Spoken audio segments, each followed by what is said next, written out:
Um, Good evening. As the program director was saying, my name is Rashid Sidata. I'm the head of the Гаутенг Planning Commission. I'm afraid that I hope I haven't brought you here under false pretenses. In that originally the topic was about BRICS countries and how do we look at issues of urban innovation. But as you know, Nelson Mandela, the president of the country that I come from, South Africa, died a few days ago, in fact on Thursday night. And I was, with your permission, I hope you don't mind too much, but I thought that maybe we can talk a bit about Nelson Mandela. I mean, I think that perhaps the meaning of his life, we find that, he's really, in many ways, a man for all seasons.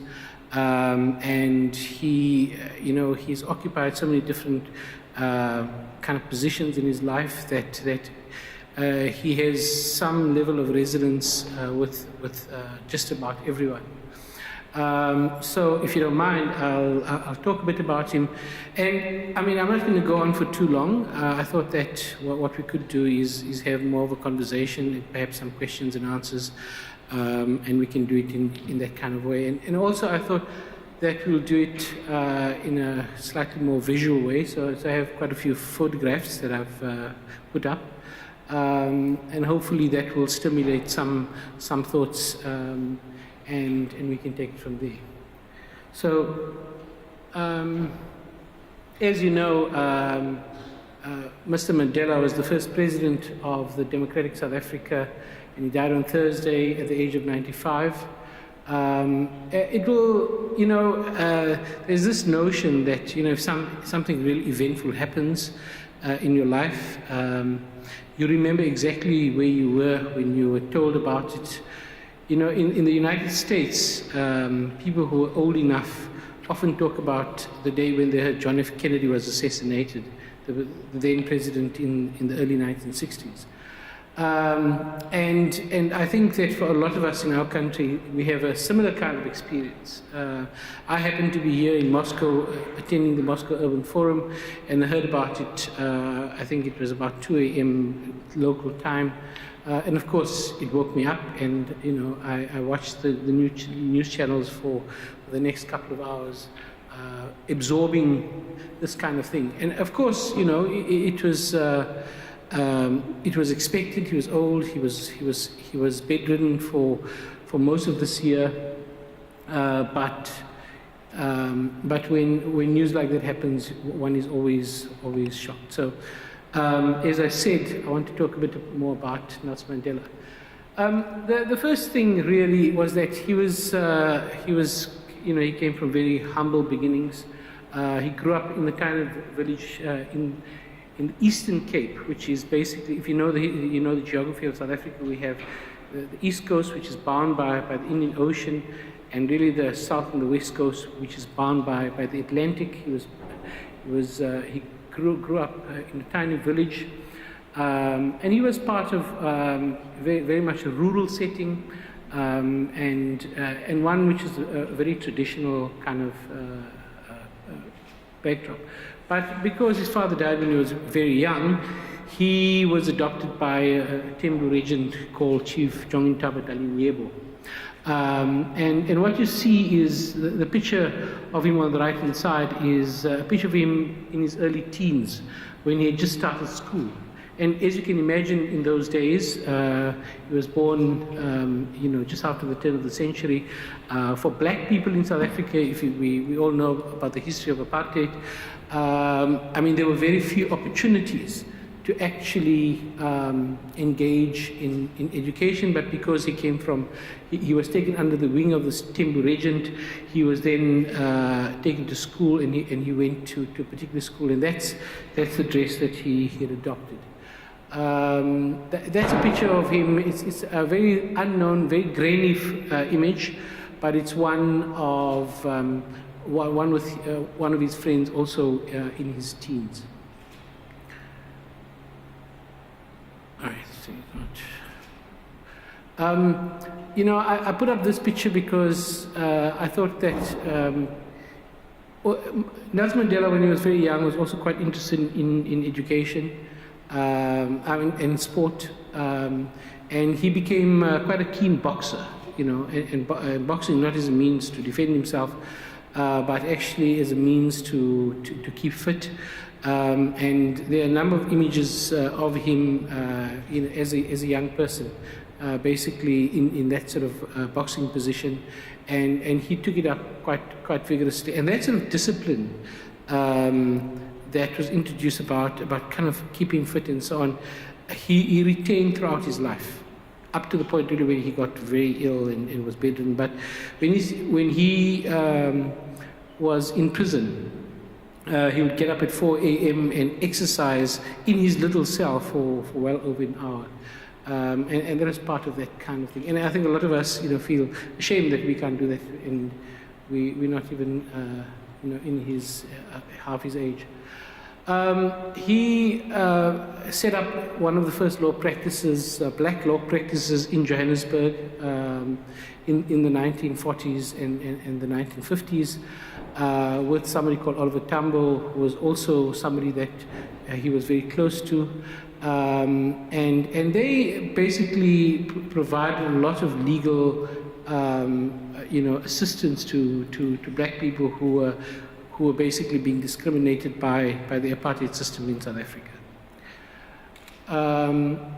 And I think, you know, maybe there's a slide missing here, and the slide was that in the 1950s, Nelson Mandela decided that he wanted to,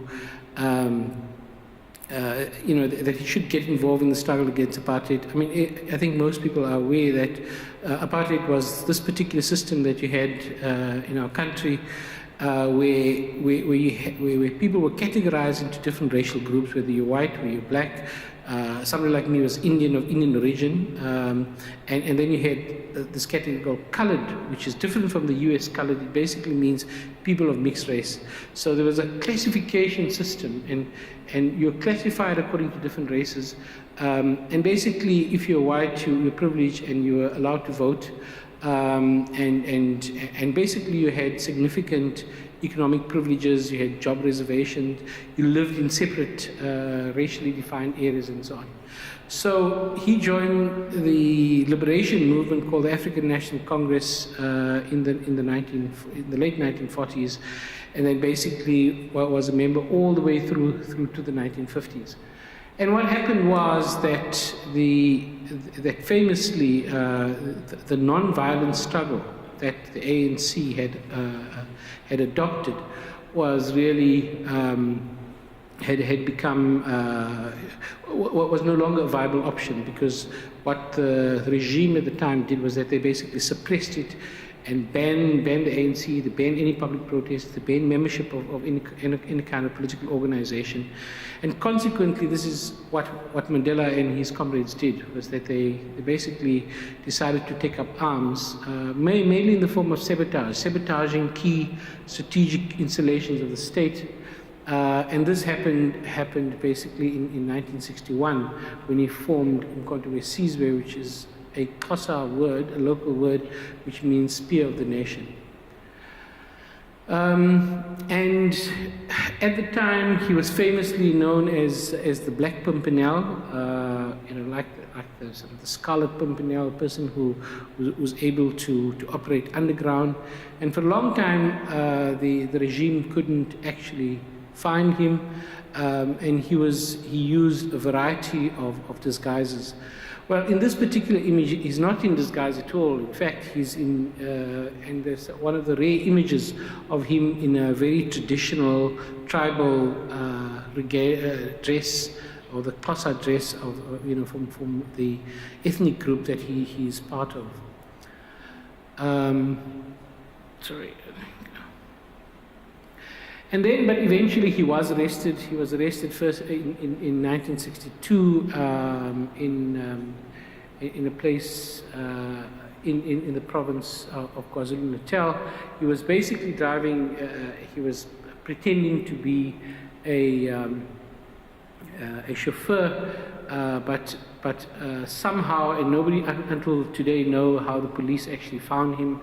and they were pulled off the road and basically then arrested. And then what happened was that he went on trial for leaving the country illegally. The government at that time didn't know that he was involved in this underground activity that I was talking about, or they couldn't prove it anyway. So they put him on trial and sentenced him to 5 years. And he went, in fact, he just went into prison when another set of arrests happened, where the leadership of the underground movement was captured in a farm near Johannesburg called Rivonia.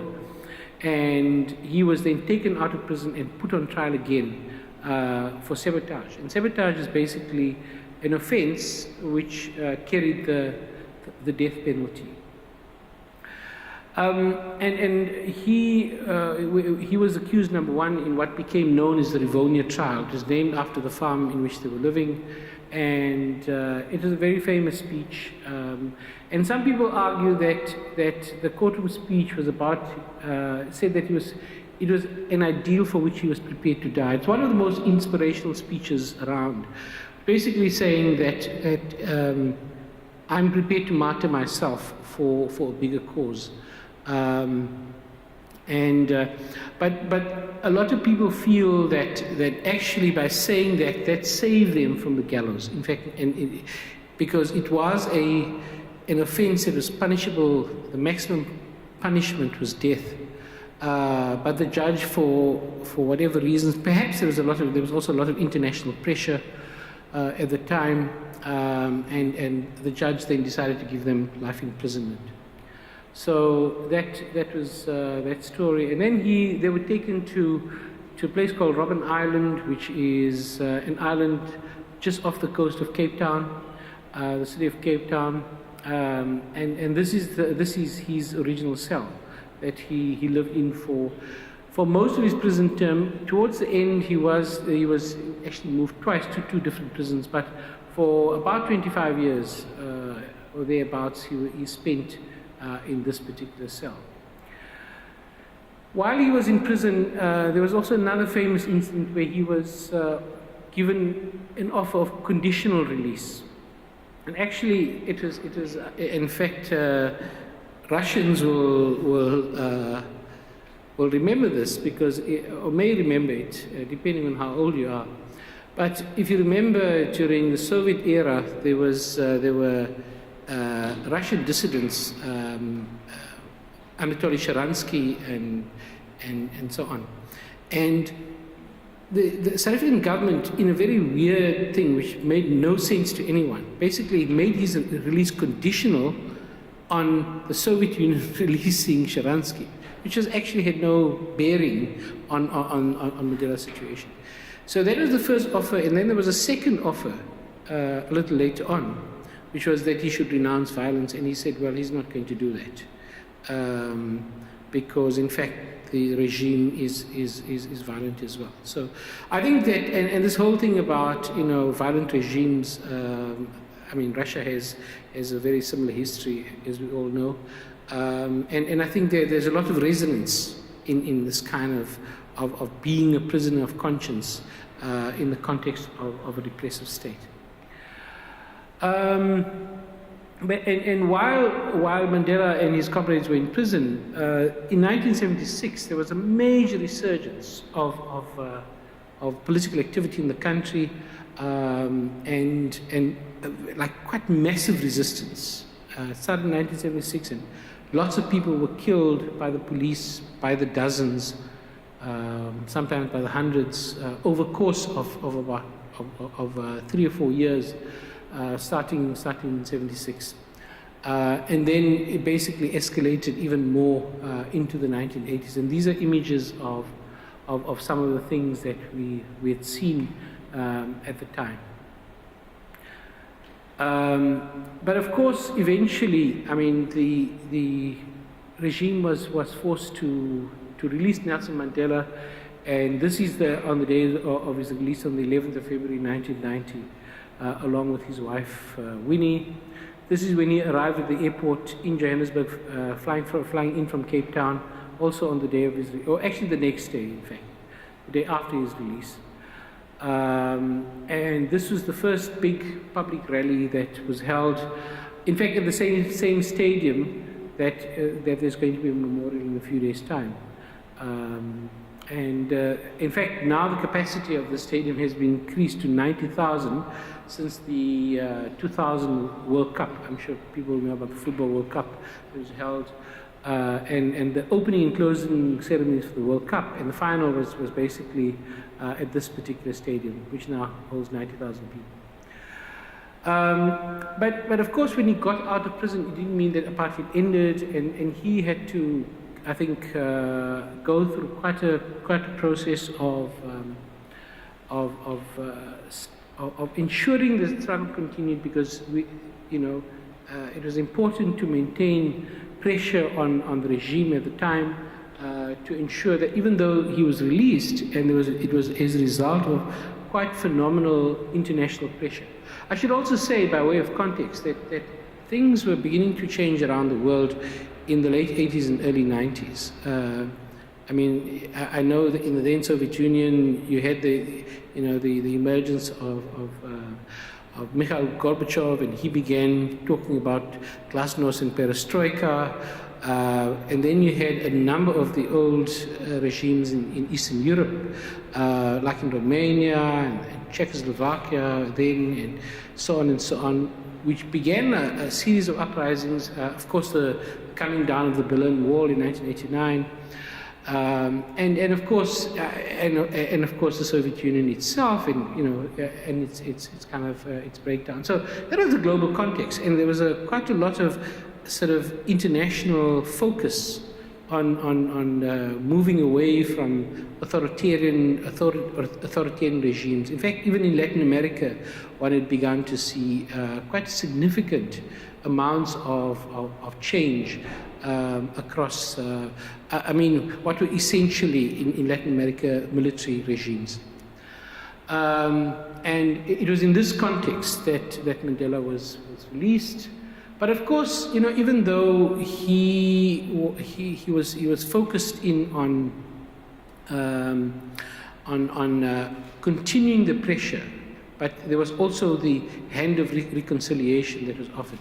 And in many ways, I think this is one of the most sort of significant things that are attributed to Mandela in terms, that ability to say, well, even though we were implacable enemies, how do we ensure that we create a better future for our children, and begin the process of reconciliation, not at all costs, but in a way in which is a managed process of negotiations between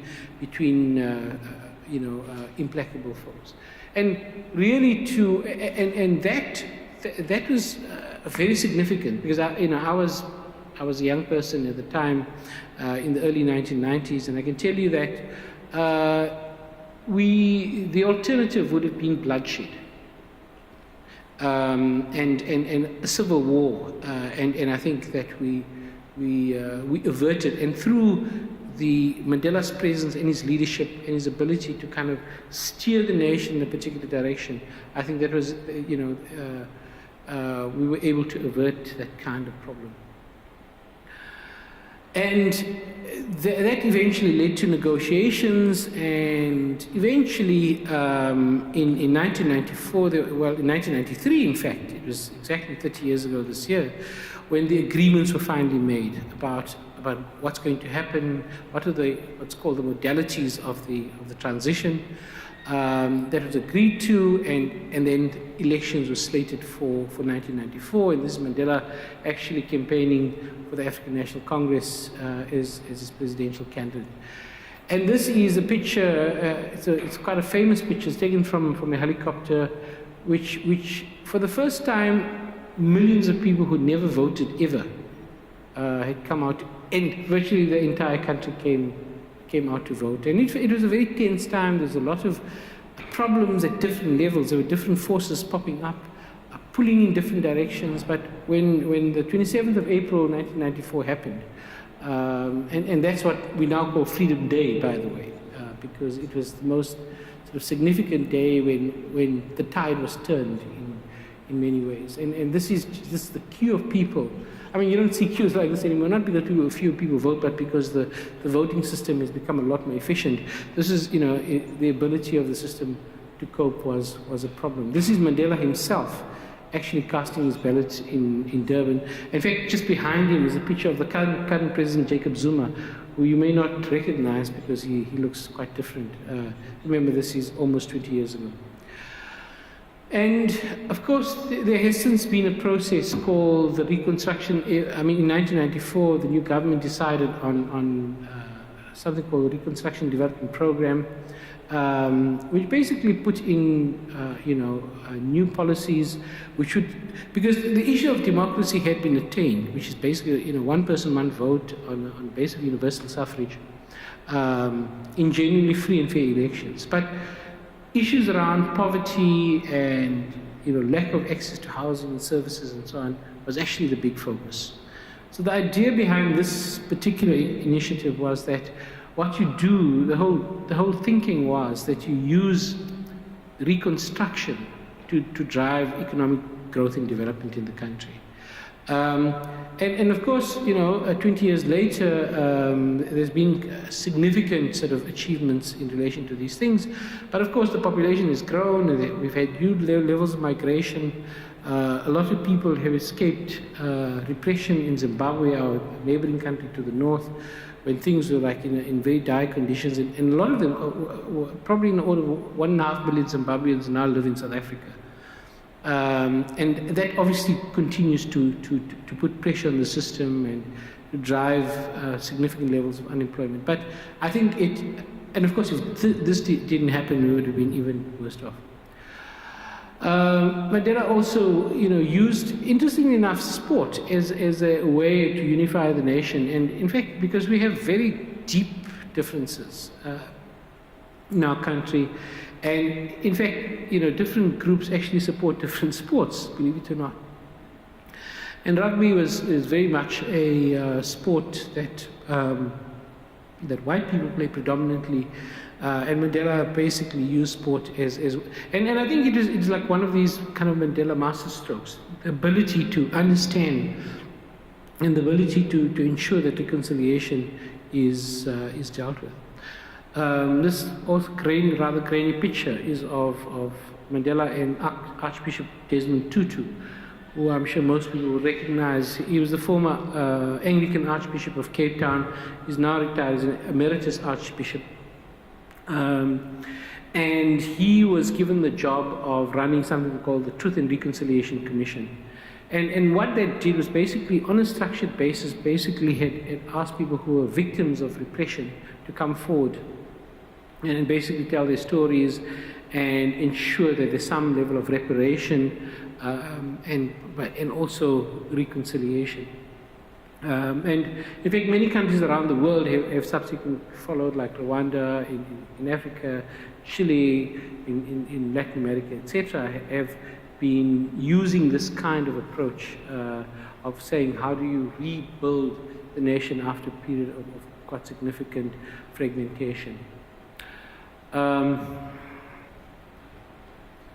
The other sort of issue, a big issue in South Africa was the issue of HIV/AIDS, and we had one of the worst scourges in the world.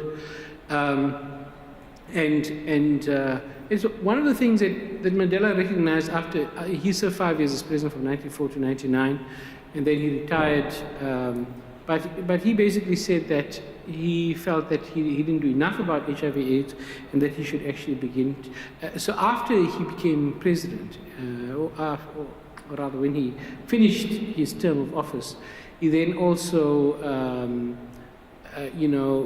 basically took on that particular fight. So he remained active in outside of government around critical issues that basically affected people. And he also, for example, he announced that his son had died of AIDS at the age of 54. And that is quite significant because, in fact, AIDS is a disease that has a lot of stigma. So people don't usually want to talk about it publicly.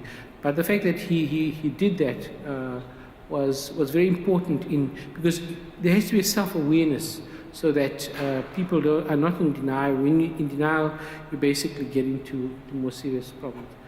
He's also, obviously towards the end of his life, had begun to receive, global awards of all sorts. In fact, you'll see that, he was made an honorary Canadian citizen. And as it happened, he was the last person to receive the Lenin Peace Prize from the old Soviet Union. So he received prizes from across the spectrum throughout the world. I mean, from the former Soviet Union type of countries to the US Congress, through Canada, through just about every sort of, and there's a sense that he has won more awards than anyone else in history. But I mean, this is just perhaps a bit of an assertion. So the other thing that the United Nations did in 2009 is that they declared a global day in his honor. It's not a holiday, but basically it's something called Nelson Mandela Day on the 18th of July, where everyone would spend 67 minutes at least in public service of one form or another. I don't know to what extent it's taken off in this country, but in many other countries around the world, it actually is a very powerful way in which people can demonstrate their social commitment or their solidarity with people in pain, poverty, people who are disabled, etc. And yeah, that is what I just wanted to say, and I hope you found it interesting. Thank you very much indeed.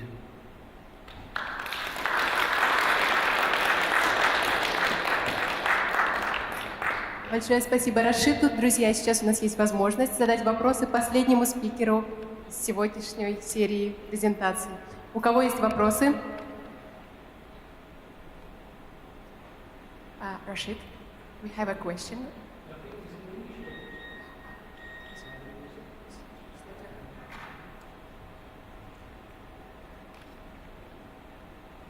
I'm sorry if you mentioned it already, but have you met Nelson Mandela yourself? Could you please?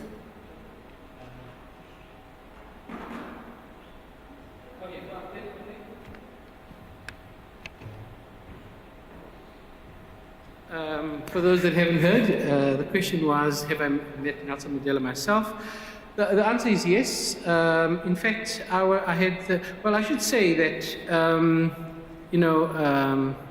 I was involved in the struggle against apartheid in the 1980s. And in fact, I got involved politically when I was about 17 years of age, when I was still at school. And that was people who got politically involved, not everyone did, but those of us that did, often started at a very young age.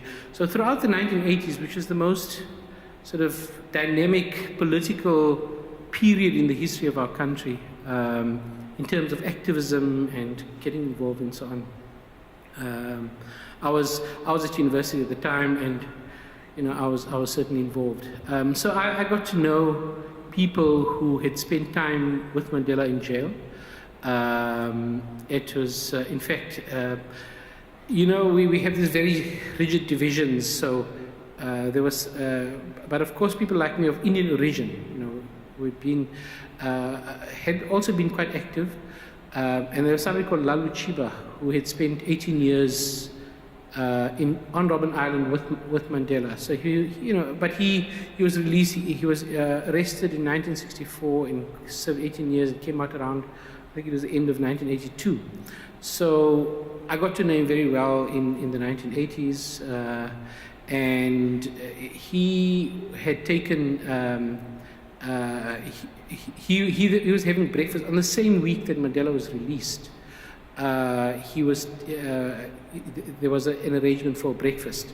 So in fact, I took Mr. Chiba to the breakfast, and I sat in, and it was, I think, one of the rarest privileges that I had. It was a very kind of personal sort of take, and it wasn't really a meeting. It was more of a sort of social interaction.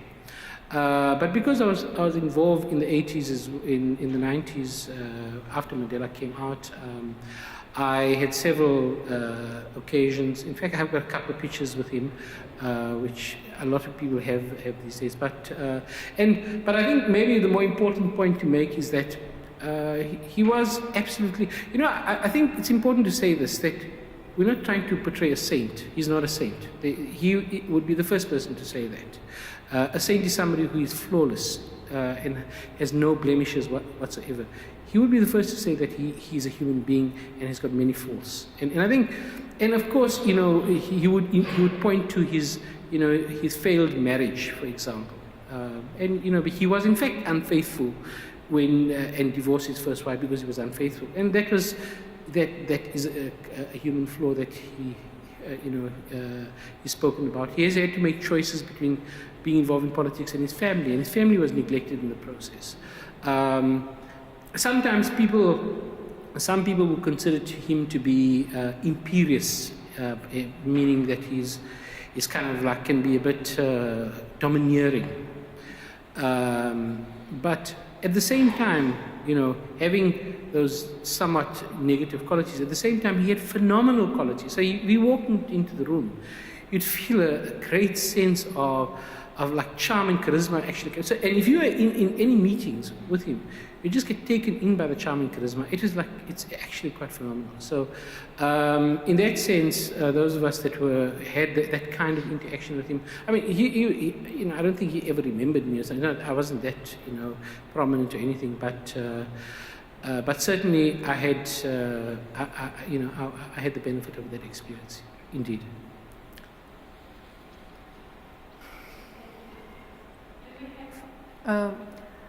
Probably we have other questions. Опять Настя. Okay. I just want to ask two short questions. Does South Africa has the equal leader, or does it need to have such a leader right now? I mean, in this historical moment. Does South Africa has the equal leader right now, or does it need to have such a leader like Nelson Mandela in this historical moment? This is the first question, and second question is, I can come and ask.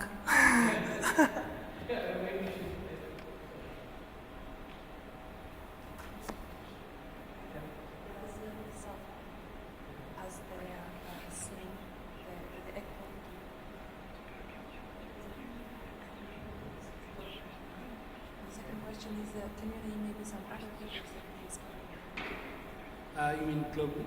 Okay.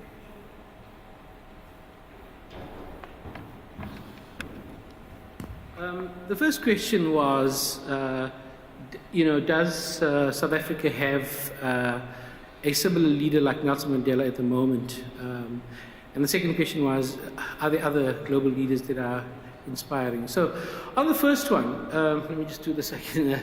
Sorry, the light's in my eyes. Anyway, the answer to your question is no. Sadly, I think that understand Mandela. Mandela is one of a kind in many ways. I think if you're just listening to watching the TV coverage by everybody from Vladimir Putin to the Queen of England through to Obama, the Prime Minister of India, whoever. I think the big, the important global leaders of the world, I think, and people who have had very close interaction with him, like people like Bill Clinton, and various business leaders and so on, will tell you that when they met Mandela, they were in the presence of somebody who was an extraordinary figure. And I think and what he was able to do was also extraordinary. And in many ways, they come once in a generation. And I think that, or sometimes even less than a generation. So if you take the case of India, for example, you had Mahatma Gandhi, and in fact, I think you may know that we have in South Africa have an interesting link to Mahatma Gandhi, in the sense that Gandhi came to South Africa before he became famous. He was just working as a lawyer. He came to do some legal work, and then because of the situation in South Africa, he began rebelling against the same apartheid state, but that was a colonial state, around the turn of the last century. So that's a long time ago, over 100 years ago. And he was, but in that context, he was able to rise to the occasion and actually become a global leader. And then he went to India, in fact, in 1914, permanently back to India, and he became the leader of that nation on a very extraordinary basis. So absolutely, I think that there are leaders like that are few and far between. In our context at the moment, you know, I think we do, without wanting to say too much, but I think that we do have a lack of leadership in the same kind of way. And I don't even mean in the mode of Mandela, I just mean more generally. And you know, leadership is not only who's the president and the cabinet ministers, but leadership is actually about society as a whole and how it permeates at various levels, religious leaders, business leaders, community leaders, and so on. I think you need a good caliber of leadership to basically propel your society forward. On your second question, I think that people who have inspired me, I think I've mentioned Mahatma Gandhi. I think he was an extraordinary figure, because he really understood the conditions of people, and basically, you know, he was part of the elite, and he decided to kind of shun, you know, the world of privilege, and basically he used to make his own clothes. He used to lead an extremely simple and basic life in ways that actually inspired people. And he was, most importantly, he was prepared, like Nelson Mandela in many ways, prepared to stand for principle. There were people like Martin Luther King in the United States. I think he was a very important figure. Yeah, but as I said, I think that they are few and far between. Okay, thank you.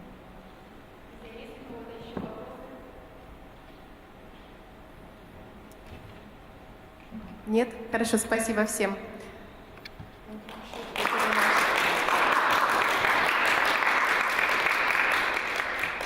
Друзья, еще раз хотела сказать спасибо большое за то, что вы пришли, внимательно прослушали презентации всех сегодняшних спикеров. Благодарим вас и до встречи в следующем году. Спасибо.